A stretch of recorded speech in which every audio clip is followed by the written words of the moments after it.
नमः sorry.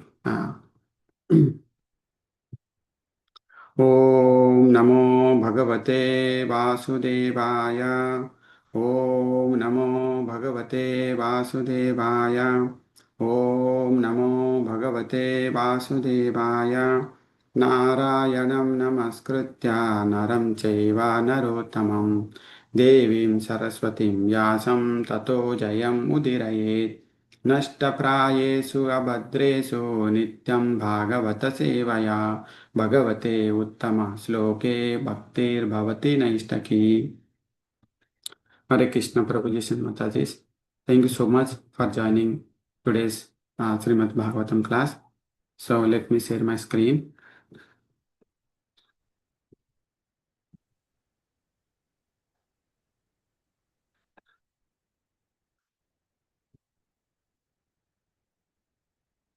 So today we will discuss first canto, fourth chapter, 14th text. Yesterday we discussed 13th text. So today we will discuss 14th text. Please recite along with me while you are on mute. सूत उवाच द्वापरे समानुप्राप्ते त्रेतायुगे पर्याये जातः परशराद्योगी व्यासायं कलया हरेर्।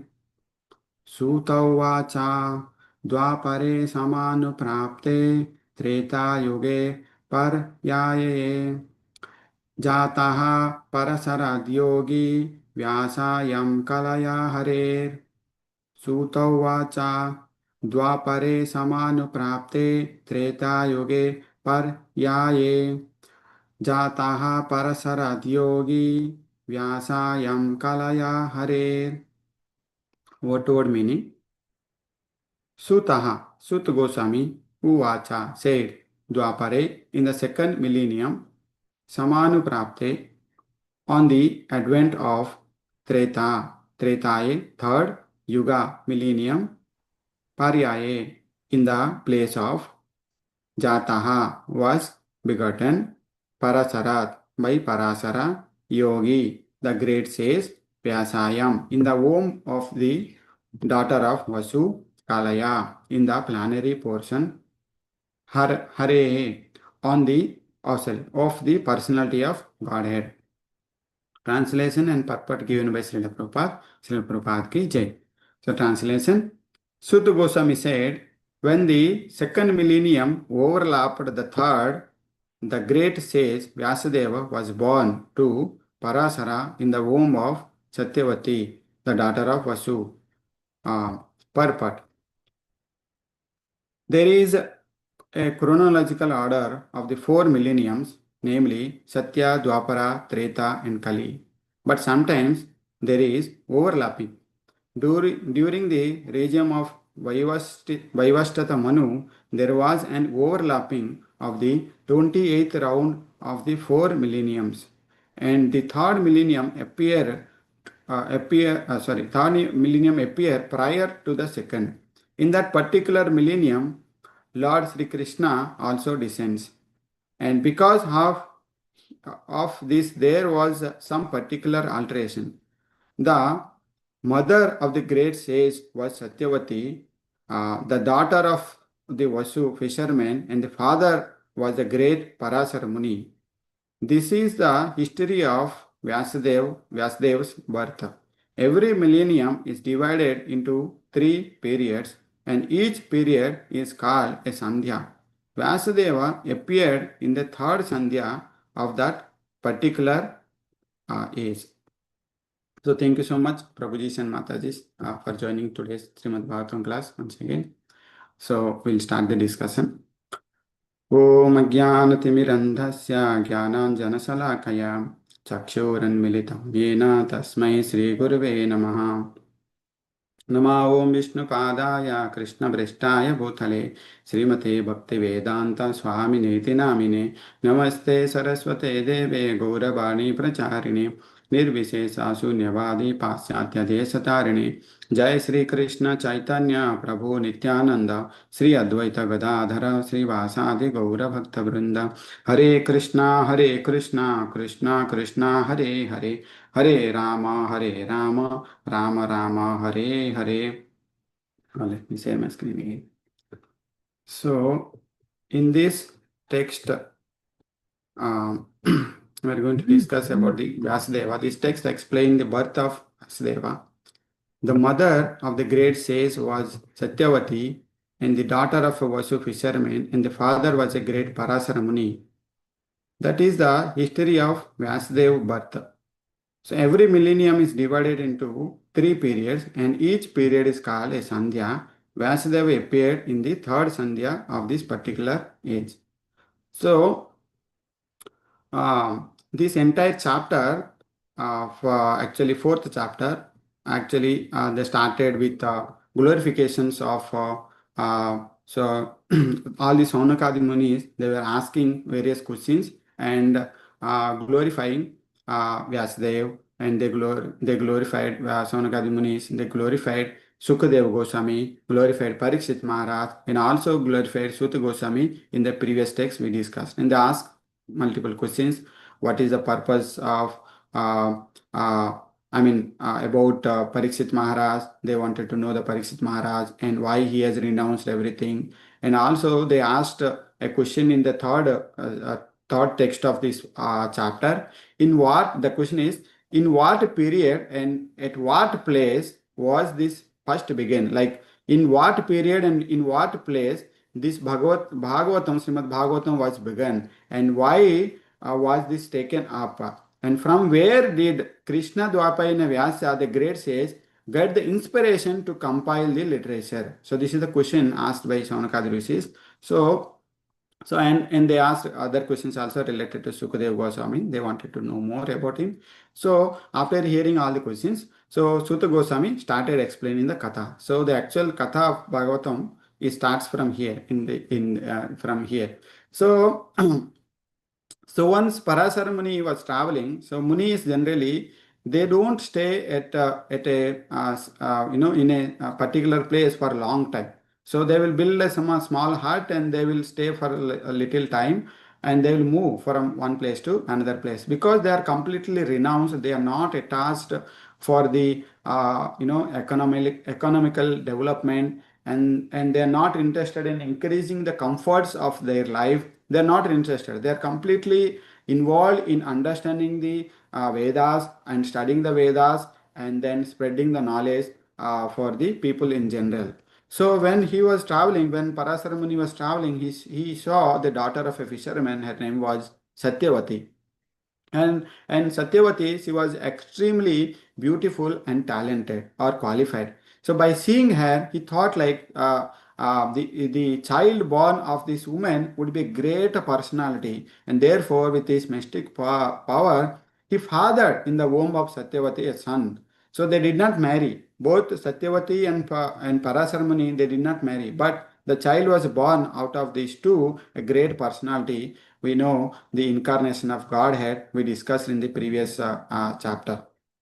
So after the Rishi was born, after Vyasadeva was born, so Parasar Muni gave a blessing to Satyavati also to remain as a Kanya, even though Vyasadeva is born, but Parasar Muni gave a blessing to remain as a Kanya, and then later Santanu married to Satyavati. This is the story we all know. Shantanu married to Satyavati. So this is the appearance of Vyasadeva actually. So this is the appearance of Vyasadeva, and he is an incarnation of Hari, of the personality of Godhead. He comes down actually, the personality of Godhead himself, he comes down for the purpose of compiling and writing the Vedic literatures. So for this context, we discussed in the previous chapter, third chapter, first canto, third chapter, 21st sloka. In the 21st sloka, it is displayed Tapaha Saptadase Jataha Satyavatam Parasarat Chakre Veda Taraha Sakhaha Društva Pumso Alpamedasaha.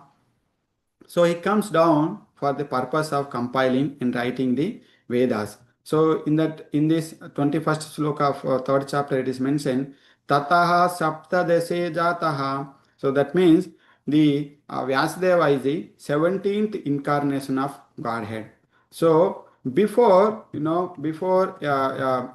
was no necessity to write down. So earlier in the other yugas, there was no necessity. There were no books. There were no papers.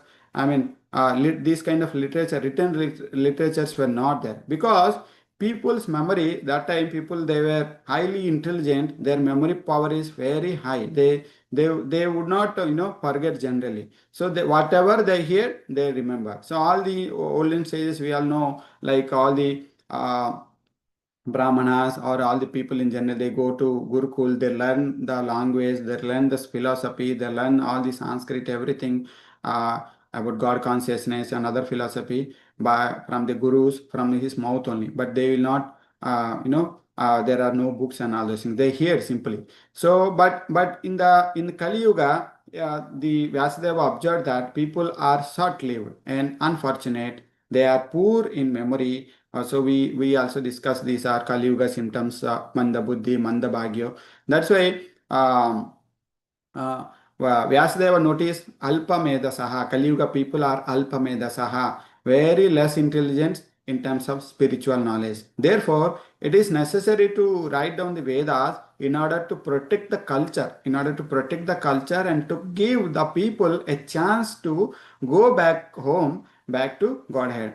So he divided one Veda into four Vedas. So Rig Veda, Sama Veda, Yajurveda Veda, and Atharva Veda, and the fifth Veda for histories, the Puranas and Itihasas, everything he has written. All kind of various scriptures, whatever we follow now, is written by Srila Vyasadeva only. So it was necessary to write down the Vedas because of Kali Yuga symptoms, Kali Yuga people symptoms, Manda Buddhi, Manda Bhagya. So so Vyasadeva in this way, he is known as the original spiritual master because he is Krishna's expansion and he has given us the Vedas, which are the source of all knowledge. So we all are referring all the Vedas, all the Upanishads, and all the Bhagavad Gita, Srimad Bhagavatam, we are referring all those things. So, which is source of all knowledge. So, um, I mean, Vyasadeva is the original spiritual master. And one small example I have heard from Jayapatak Swami Maharaj and from the Srila Prabhupada once told that actually the people could remember actually. So he told one instance in this Kali Yuga itself around 100 years back it seems. So he saw one instance where there was some two Britishers, they were fighting, they were arguing each other, and there was a sage who was taking bath in a river, and they had fight, and they performed some non violence also, and court case was filed, and they put this sage as a witness. But the sage told, I do not know any English, but I heard whatever they discuss. So I can vibrate the sound, whatever they discussed, whatever they argued. So the sage was, even though he is poor fund of knowledge in English, but whatever he has here, he could remember that. So he told the same thing in the court, and then judge was took the decision based on the hearing. So that way, in olden days, people were sharp and people were memory is high. But nowadays, with lot of material attachments, we don't remember anything. We easily forget whatever happened yesterday. We easily forget. Next day task we will forget. Forget about last 1 week or 1 year back, 2 years back. We'll forget easily everything because of our Kali Yuga symptoms, Manda Buddhi, Manda Bhagya, and also we are not regulated life. We are attached to the so many activities in this material world, so many materialistic activities in this world. That's why, so Vyasadeva, knowing all these things, he has planned to write down the Vedas, so, and then Puranas and Itihasas. So here the point we have to understand is there are three things, right? So we have to understand, one is Sadhu, next one is Shastra, and third one is Guru. So simply all these three things are very very important for our spiritual progress or to understand more. Any case, in a materially also, if you have to grow, we need to refer the scriptures, we need to refer the teachers, we need to ask questions to the teacher, and we need to refer the books. Otherwise, that is not possible, right? So in spiritually also same, sadhu, shastra, and guru. If we have to grow anything, if we have to grow our knowledge, if we have to follow, these three things are important. But by simply reading the shastras, it is difficult for us to come to the conclusion. So when Arjuna was confused in the battlefield, he was confused what to do. By seeing the his own army, own family members, he was confused. He was bewildered, and he thought he asked Krishna, "Shall I?"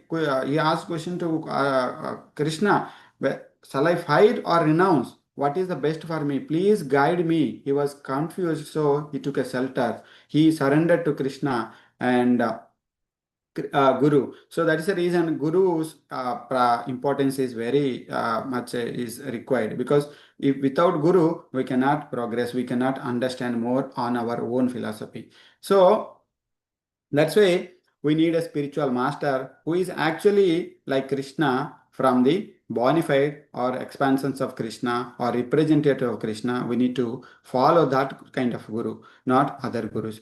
So everything must be guided according to the Shastra, Sadhu, and Guru. Keeping the Shastra in forefront, this is the basic system. And Srila Prabhupada also, as soon as he came, he immediately started writing, or he immediately started translating Shastras for the Westerners, for the English speaking people, the Srimad Bhagavatam, Bhagavad Gita, Chaitanya Charitamrita, Isopanishad, Nectar of Devotion. So many books Prabhupada has translated because for the people in general. Those books were there in Sanskrit or other religion language in India, but Prabhupada, because of Prabhupada's mercy, these books are commonly available in English language. We all are able to take advantage. Otherwise, it is not possible, right? So this Krishna consciousness movement is not based on some sentiments. This is not a sentiment at all. It is based on the spiritual knowledge upon Vedas. All the Vedas, the reference is Vedas. This is an ancient language. So which was, Vyasdeva started writing 5,000 years back. But this knowledge was there before only, earlier in all the yugas. This is eternal, and this knowledge was there in the form of ether and sound, actually sound vibration. Everyone used to remember, but because of Mandabuddhi, Mandabhagya, Vyasdeva has written all the Vedas and Upanishads. He has divided everything, and he has given the vast knowledge to everyone, people in general, for the Kali Yuga people. And Prabhupada especially, he has translated all those things for the modern age people for English understanding, right? So these eternal religious principles which were there in the Srimad Bhagavatam and Bhagavad Gita. By studying simply Srimad Bhagavatam and Bhagavad Gita, we can go back to Godhead. By understanding these two scriptures, we can definitely go back to our home. But in other Puranas, in other Vedas, there are sacrifices mentioned. Sacrifices mentioned to perform the prescribed duties, so that people in general can go to the higher planets. However, what is the problem in going to the higher planets by studying other Vedas?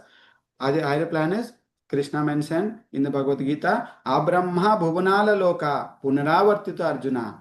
So Abrahma Bhuvanala Loka, if you go to topmost Loka, Brahma Loka, Punavartino Arjuna, we have to fall down again, because Kine Punya Martya Loka Vishanti. If our Bhakti Punya is over, we have to come down again. So, but again, Krishna mentioned, but if you take my shelter, Sarva Dharman Parityagje Mamekam Saranam Rajam, Aham Tvam Sarva Papebhyo Mokshayisyami Masuchi. I will take care of you. So, Krishna is telling, Abrahma Bhuvanala Loka Punaravartina Arjuna. Mam Upetya tu Kaunteya Punarjanma na vidyate. There is no rebirth again in this material world. You will come to my abode. So there you can see there is no padam yadvi padam. So Krishna is personally, he was demanding us, like Sarva Dharman Parityagye Mamekam Saranam Brajam Aham Tvam Sarva Papebhyo Mokshayishyami Mahasuchi. He is demanding, but he left the world at the end of Dwaparuga without explaining how to do the surrender. Right? Without explaining how to do the surrender, without explaining how to do the devotion service. But he came again as a Bhakta Avatara, Chaitanya Mahaprabhu. Chaitanya Mahaprabhu is more merciful. That's why we say, we pray to Chaitanya Mahaprabhu, Namo Mahavadanyaya Krishna Prema Pradayate Krishnaya Krishna Chaitanya Namne Gauratisa Namaha. So Chaitanya Mahaprabhu is more merciful. So he is simply giving us the mantra, chant Hare Krishna, Krishna Krishna, Hare Hare, Hare Rama, Rama Ram Rama. Ram Hare Hare. That simple process so that we will get interest towards Krishna, and then at the end we will surrender to the Krishna. This is the process Chaitanya Mahaprabhu is simply giving. So Prabhupada is explaining a small example like child. So children generally nowadays, they if a big feast is going on, if a big function is going on, children generally nowadays they are liking they start with pasta and the noodles or Chinese food items. But in olden days, children they generally start with a sweet. Even though there are multiple items are there, all curries are there, dal is there, and biryani rice is there. Even though everything is there, children used to start with a sweet. I used to start eating sweet only in my childhood more before taking the actual meal. So generally, children are start with the sweet rather than taking the actual meal, and then they'll progress slowly. So similar way, Krishna gives first as the sweet. So this nectar, the sweet is nothing but Hare Krishna Mahamantra. Hare Krishna, Krishna Krishna, Hare Hare, Hare Rama, Rama Rama, Hare Hare. So by chanting this mantra, our attraction will build. So we will be attracted to the Krishna, and once attraction is started, our devotion will start. So once the devotion is started, and then with the association of Sadhu Sangha, our anartha vivurti will happen. So anarthas, all the contaminations, because we are completely occupied in so many material thinkings, and our heart is completely filled with the material dust. So in order to remove this, we have to take the taste first of all, sweet.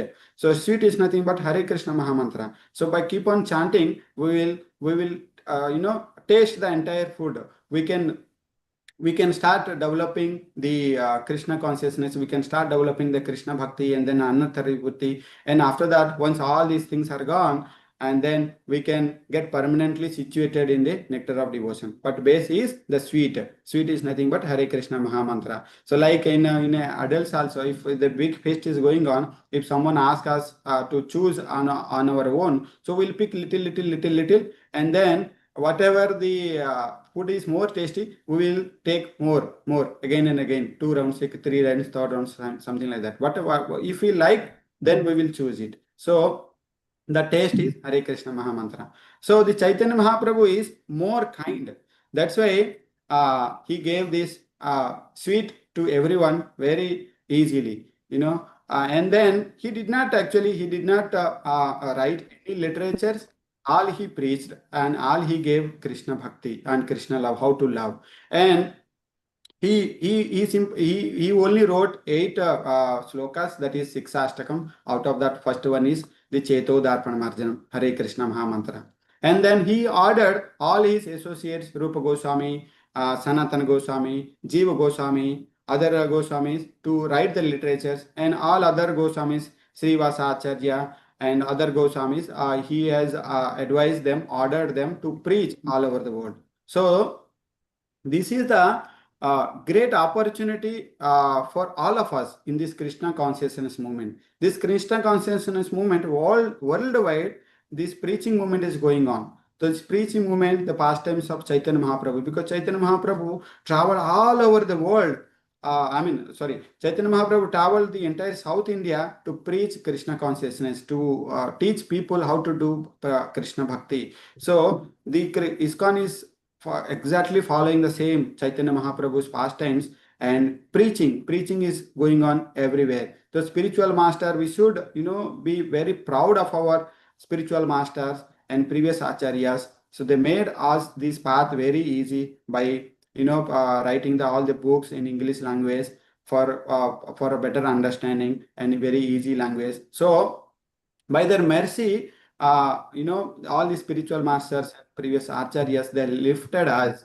They lifted us and given us the opportunity to associate with the Vaishnavas and serve in this Krishna consciousness movement. To be part of this Krishna consciousness family is very, very fortunate for us. Because of their mercy, we are here. We are talking. So preaching is expanding actually. If you have to expand, the preaching is the only process. So preaching is the only process and books are the basis. Prabhupada says preaching and books are the basis. So Krishna consciousness movement is growing day by day in entire world because everyone is part of one world movement which is fulfilling the desire of Chaitanya Mahaprabhu, fulfilling the desire of Bhaktivinoda Thakura, fulfilling the desire of Bhakti Siddhanta Thakura and Srila Prabhupada and all ISKCON Guru Maharajas. So that's why Chaitanya Mahaprabhu says, Jare dekho tare koho Krishna upadesa. So wherever you go, wherever you see, whatever you see, wherever you meet, whoever you meet, please talk only Krishna Katha. Give message related to Krishna consciousness. Give message related to Krishna Bhakti, how to develop Bhakti inside the heart. So this, I would like to pause here. 4 minutes left from today's meeting. There are a lot of things to discuss, but because of time constraint, we'll stop here and we'll take if there are any questions further. Thank you so much again for Gopi Prabhu for giving me this opportunity. And if there are any questions, we can discuss. Hare Krishna, Prabhuji. Prabhuji, it was a great session.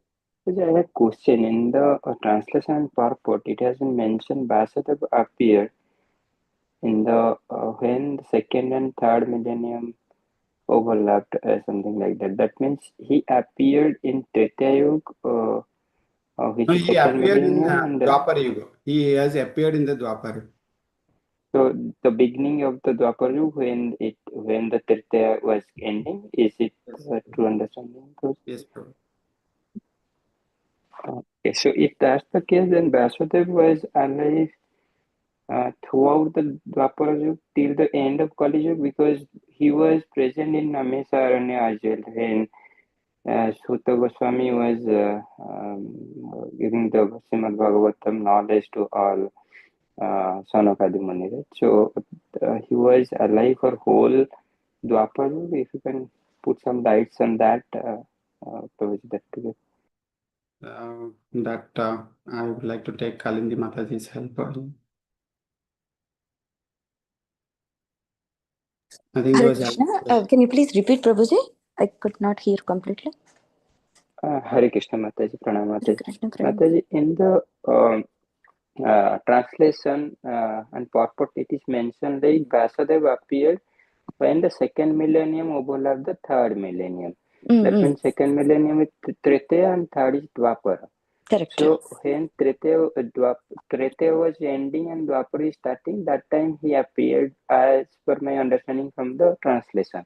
So if he appeared in the beginning of Dwapara Yuga lifetime is almost 8 lakh some year for Mataji, right? And then he was till the end of Dwapara Yuga when Kali Yuga was about to start, and in Namesaranya he was present in both the discussion of Srimad Bhagavatam where Sukadeva Goswami was giving in the bank of Ganges to Parikshit Maharaj. That time he was present. He was also present in Namesaranya, if I'm not wrong, Mataji. So in he was alive.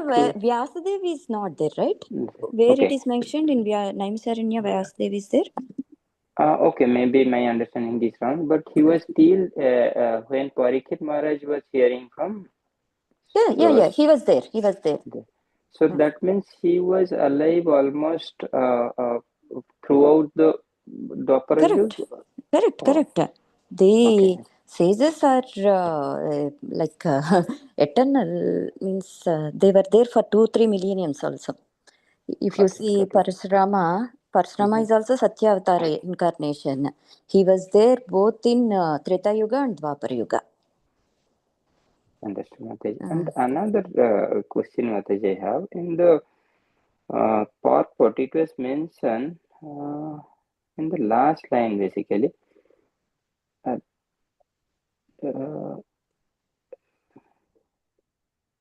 Every millennium is divided yeah, into every millennium is divided into 3. And prior to that, one more question from Mataji. There is chronological order of 4 millennium, namely Satya, Dwapar, all those things.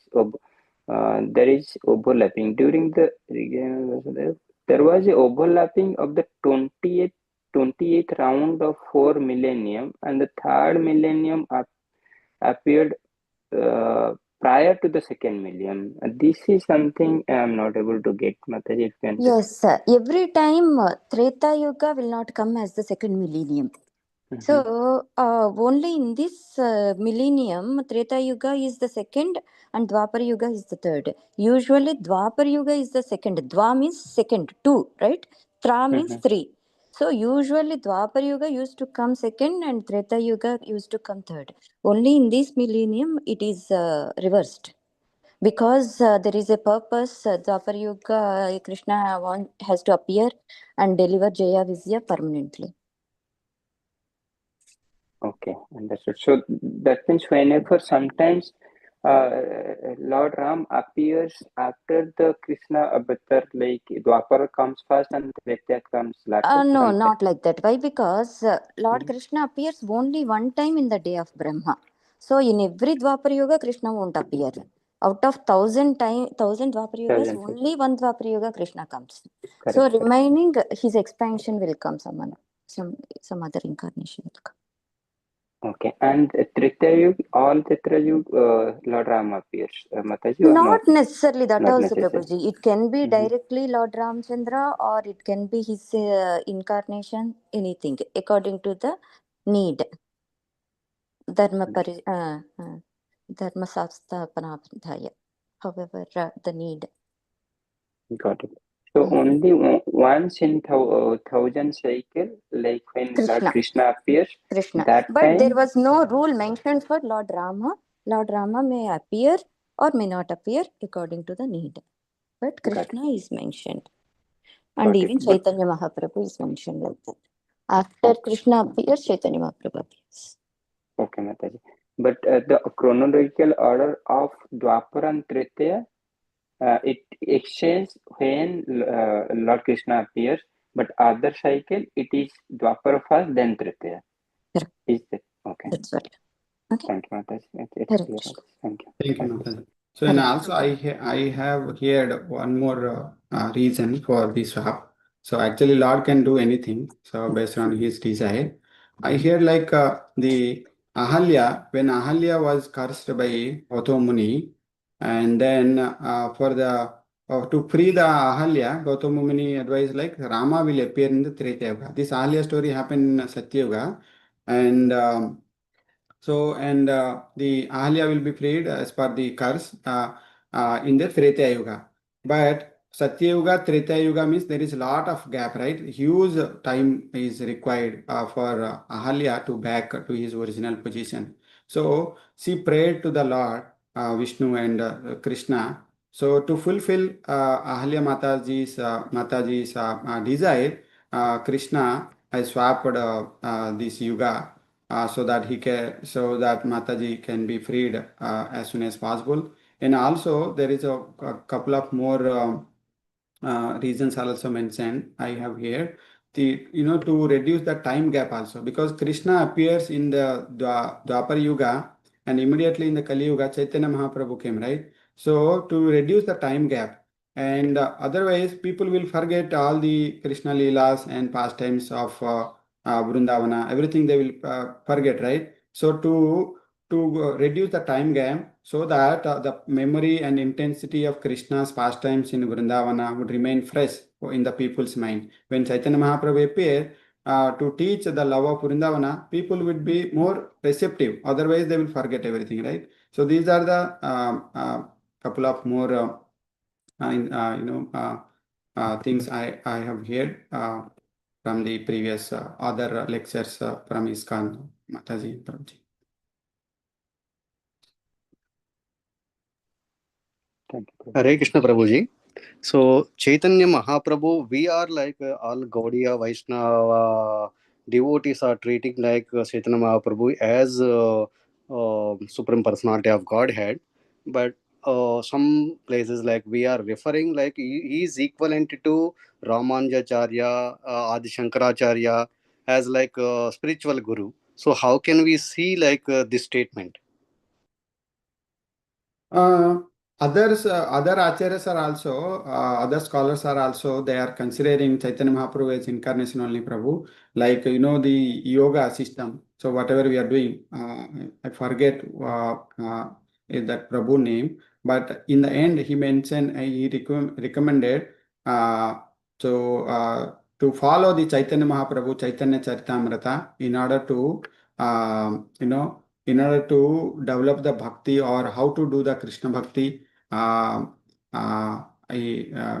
generally people in general, Prabhu. But I think Kalandi Mataji can add more answers.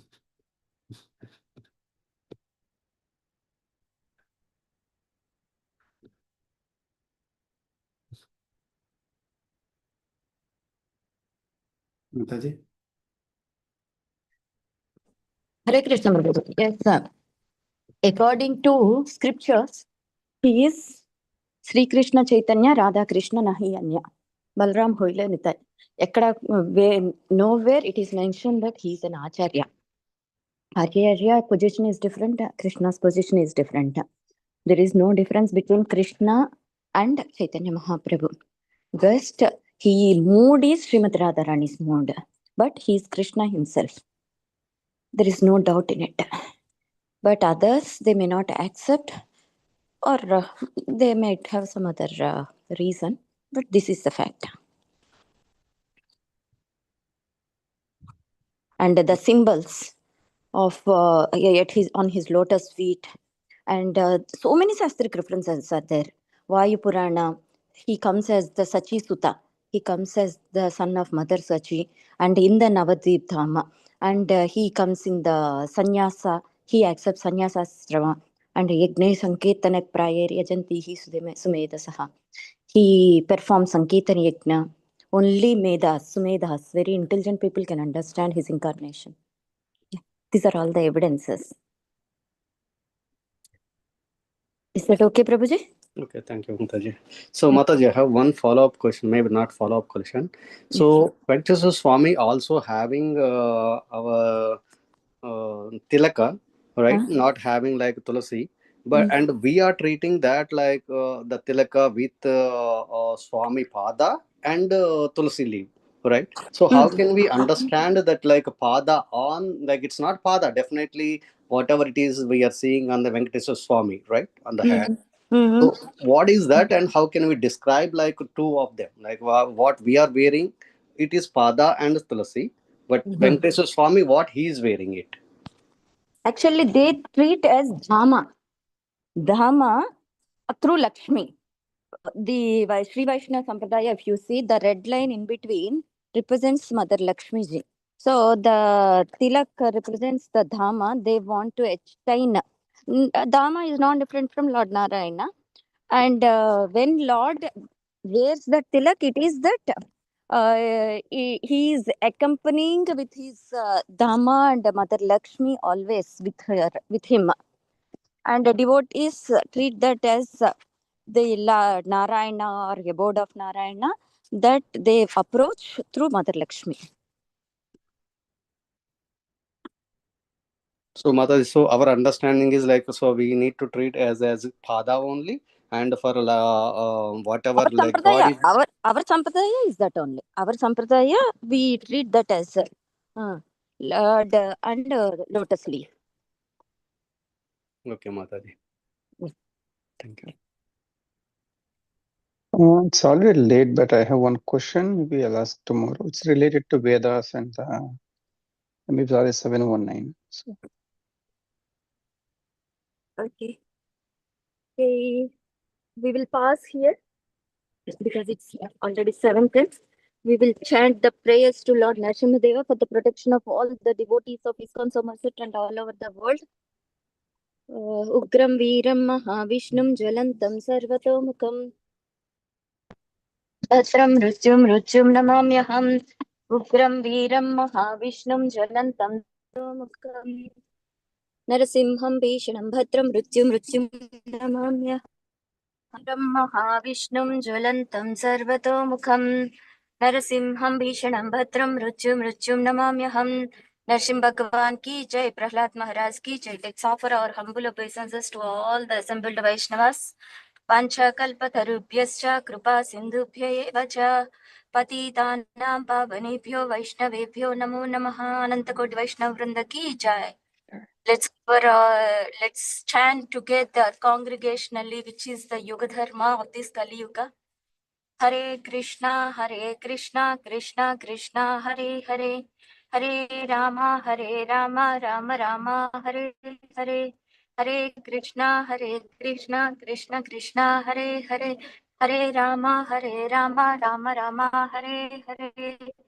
Hare Krishna, Krishna Krishna, Hare Hare. Hare Rama, Rama Rama, Hare Hare. Shri Krishna परमात्मा की जय। ग्रंथराज श्रीमद् भागवतम की जय। श्रील प्रभुपाद की जय। गौर प्रेमानंदे हरि हरि बोल। सी you tomorrow.